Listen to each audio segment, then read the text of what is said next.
Imagine you are a 21-year-old soldier in a trench in France, October 1918. You have survived machine gun fire, artillery barrages, poison gas. The war is almost over. Germany is collapsing. You just need to hold on a little longer and you get to go home. And then, one morning, you wake up with a headache. By noon, you are shivering uncontrollably. By evening, you are coughing blood. Within 48 hours, you are dead. Not from a bullet, from something invisible that no government knew how to stop. And before you died, you infected 10 others, and they infected 100. And within weeks, the disease had done what 4 years of war could not. It brought entire nations to their knees. Between 1918 and 1920, an influenza pandemic infected 500 million people, 1/3 of humanity. It killed between 50 and 100 million. To give you perspective, World War I killed 20 million over 4 years. The Spanish flu killed 5 times that in less than 2 years. It was the deadliest pandemic in recorded human history, and most people today know almost nothing about it. And there is a reason for that. Because governments around the world censored the press, falsified death counts, and systematically erased the pandemic from public consciousness the moment it ended. Newspapers were forbidden to publish casualty numbers. Military commanders suppressed outbreak reports. And when it was over, most governments simply pretended it had never happened, because admitting the truth would mean admitting they had let tens of millions die while lying about it. That erasure worked. Ask people today what killed the most humans in 1918, and they will say World War I. They are wrong by a factor of 5. But we do not build memorials to pandemic victims. We do not teach this in schools. The people in power decided it was better to let the dead be forgotten than to admit they had failed. But here is the question. If a pandemic like this emerged today, in a world of smartphones, social media, and mRNA vaccines, would we do better? Or would we do exactly what they did in 1918? Lie, suppress, censor, and hope people forget. Welcome to If History Repeats. Today, we go back to 1918, to the pandemic that killed more than any war in the 20th century, and that governments deliberately erased from history. We are going to show you what really happened, and then ask, what if it happened again, and what if they lied again? Let's begin. Let's start with the lie everyone still believes. The name. We call it the Spanish flu. Spain did not cause it. Spain was not even hit particularly hard. So why Spanish? Because Spain was the only country that told the truth. In 1918, Europe was in the final year of World War I. Every major power was fighting, and in wartime, information is a weapon. Governments censored newspapers ruthlessly. Any news that could damage morale was suppressed. That included pandemic news. Spain was neutral. Its press was free. So when influenza arrived in May 1918 and started killing people, Spanish newspapers reported it. They published numbers. They warned the public. The rest of the world, reading Spanish papers while their own governments lied, concluded Spain must be the source. It was not. Spain was just honest. And for that, it got blamed. The lesson governments learned? Never admit the truth. So where did it actually start? The most accepted theory, the United States. Camp Funston, Fort Riley, Kansas, March 1918. On March 4th, a cook named Albert Gitchell reported to the infirmary with fever and headache. By noon, over 100 soldiers were sick. Within 2 weeks, 48 were dead. The U.S. military knew they had an outbreak, but America had just entered the war. Hundreds of thousands of men were being shipped to Europe. Reporting a deadly outbreak would mean shutting down camps and admitting the war was killing soldiers before they reached the battlefield. So they said nothing. They kept the camps running. They kept the ships sailing. And with every ship, they exported the virus to Europe. By April 1918, the flu reached France. British and French soldiers fell ill in huge numbers, but governments censored all reports. Newspapers were forbidden to mention outbreaks. Doctors were pressured to falsify death records. German forces did the same. Everyone lied, and the virus kept spreading. The first wave in spring 1918 was mild. Most recovered. It looked like a bad flu season. Then in August 1918, the virus mutated, and the second wave was a killer. The fall wave was unlike anything doctors had seen. Influenza normally kills the very young and very old, but this killed healthy young adults. People in their 20s died at impossible rates, and they died fast, hours, not weeks. Wake up fine, dead by midnight. The cause was a cytokine storm, the immune system attacking the body's own tissues. The stronger your immune system, the faster it killed you. Soldiers, athletes, pregnant women, the healthiest died first. Hospitals overflowed. Morgues ran out of space. Philadelphia ran out of coffins. In India, entire villages were wiped out with no one left to bury the dead. And governments kept lying. The US launched propaganda saying the flu was under control. The Surgeon General gave speeches assuring no cause for alarm, while military hospitals reported soldiers dying faster than they could process bodies. Britain suppressed numbers so thoroughly, historians still do not have accurate counts. France did the same. Germany did the same. Every government prioritized war over public health.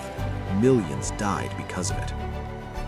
By spring 1920, it had killed more than World War I, the Russian Civil War, and the Armenian genocide combined. It infected 1/3 of humanity. It collapsed healthcare systems on every continent. And the moment it ended, governments made a collective decision. We will never speak of this again. No conferences on pandemic preparedness, no memorials, no remembrance. Survivors were told to move on. The pandemic was an embarrassment, easier to bury than examine. And that silence worked. Within a generation, it was erased from public memory, a footnote in textbooks, while entire chapters covered the war that killed a fraction as many. The influenza of 1918 was not unstoppable. It was made catastrophic by governments that chose secrecy over transparency, propaganda over truth, political survival over human life. And the terrifying part is they got away with it. No government fell, no leader was held accountable. The strategy worked, and that is the lesson those in power learned. That is the question we must ask. If it happened today, would they do it differently? Before we continue, I need to be transparent. Everything you just watched is documented fact. Camp Funston, Albert Gitchell, the censorship, the cytokine storms, the mass graves, all verified by historians like Alfred W. Crosby, John M. Barry, and Laura Spinney.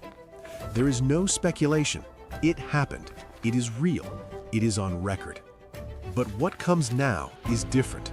This is analysis, evidence-based, scientifically grounded analysis of what would happen if this emerged today in 2026. This is not prophecy.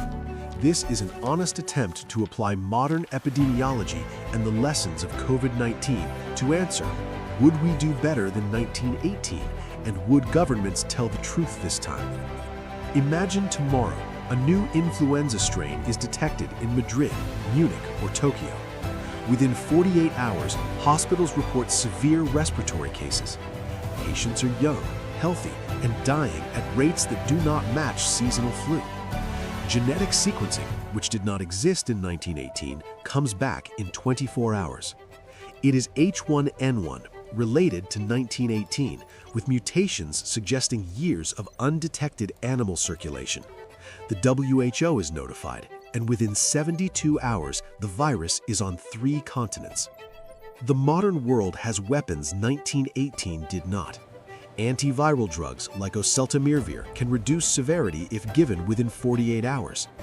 ICUs with ventilators can keep patients alive through respiratory failure, impossible in 1918. And we have mRNA vaccine technology.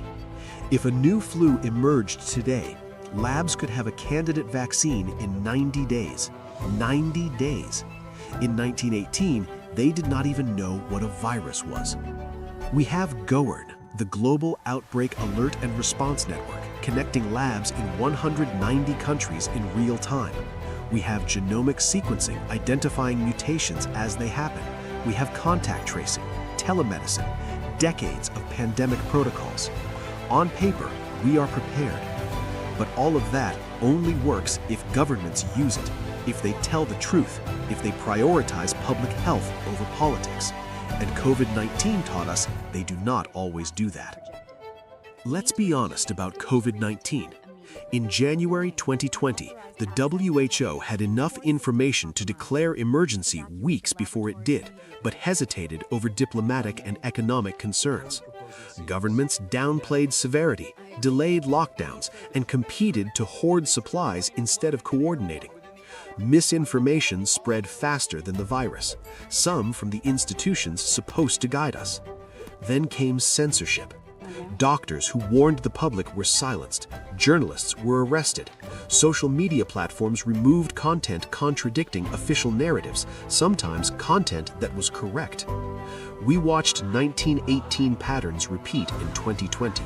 Suppress bad news, control narrative, prioritize stability over transparency. The tools changed, the tactics did not. So if a 1918-level pandemic emerged today, with 5 to 10% mortality and global spread in days, what would happen? In the first 30 days, we would do better. Detection fast, sequencing fast, WHO alerts, antivirals deployed, vaccine development begins. If every government acted in perfect coordination, we could contain it in 6 months, with deaths in the low millions. Tragic, but nowhere near 1918. But perfect coordination is fantasy. Some countries would act fast, others would downplay to avoid panic. Wealthy nations would secure vaccines first, leaving poor countries waiting months or years. Misinformation would spread on social media. Trust in institutions already damaged by COVID would collapse further, and the virus would spread. The most realistic models, accounting for modern medicine but also political dysfunction, vaccine hesitancy, and global inequality, estimate a 1918-level pandemic today would kill between 5 and 20 million people globally. A fraction of 1918, but still catastrophic, and entirely preventable if our tools were used correctly. But here is the disturbing part. If millions died despite our technology, would governments be honest about what went wrong? Or would they suppress numbers, blame others, censor dissent, wait for people to forget, and move on? COVID-19 gave us a preview. In some countries, death tolls were underreported by 50%. Investigations were blocked, whistleblowers punished, and within 2 years, many officials who mishandled it were still in power, facing no consequences because the public had moved on. The virus of 1918 was deadly, but the real killer was the lie that everything was under control, that numbers were not that bad, that it would be over soon. We have all the technology to prevent the next pandemic from becoming a catastrophe, but we do not have a cure for governments that prioritize self-preservation over truth. And until we do, history will keep repeating. 108 years after the deadliest pandemic in history, the question is not whether we have better technology than 1918. We do. The question is whether we have better leadership, more courage, whether we learned that truth is not optional. It is the only thing that saves lives. The Spanish flu did not have to kill 100 million. If governments had been honest, closed camps when outbreaks happened, warned populations instead of censoring press, prioritized life over propaganda, millions could have been saved. The virus was deadly. The cover-up made it catastrophic. And when it ended, no one was held accountable. History buried the dead, and the powerful learned you can let millions die as long as you control the narrative. But history does not stay buried. It repeats, and each time it gives us a choice. Look at what happened, understand why, and do better.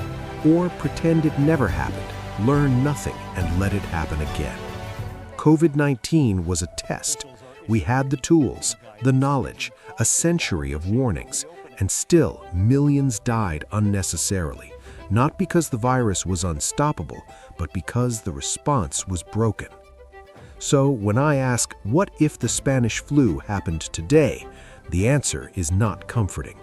We would save more lives than 1918, yes, but we would still lose millions. Not because we lack science, but because we lack honesty. And until transparency becomes more important than image, until truth becomes more valuable than power, history will keep knocking, and one day it will not wait for us to answer. If you made it this far, thank you. You are exactly who this channel was created for. Someone not afraid to confront uncomfortable truths, who understands history is not a story to feel better about the past. It is a warning, and ignoring warnings has consequences. If this made you think, if it left you with questions, if it changed how you see 1918 or 2020, then it fulfilled its purpose. Share it with someone also not afraid to think. And if you have not subscribed, do it now.